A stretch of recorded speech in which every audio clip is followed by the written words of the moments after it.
Alam nyo, kapag tayo po ay nagdarasal, kapag tayo ay nananalangin, at tayo ay nakatutok o nakapokus, nakapokus sa ating ginagawang pagdarasal, hindi po natin mamalayan ang Diyos na pala ang nagpapatakbo ng ating pagdarasal. Na ando nang siya ay sumasagot kapag po tayo ay nakatutok sa ating ginagawa.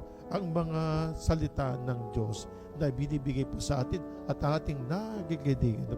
Ito po lamang yung pagpapakilala, pagpapahayag para sa atin na nawa ay sa pamamagitan ito, unawain natin, intindihin natin mabuti ano ba ang ipinaparating sa atin ng ating Panginoong Diyos. Dahil ang salita ng Diyos, ito yung buhay na ipinapahayag ng Biblia, buhay ng ating Panginoong Diyos.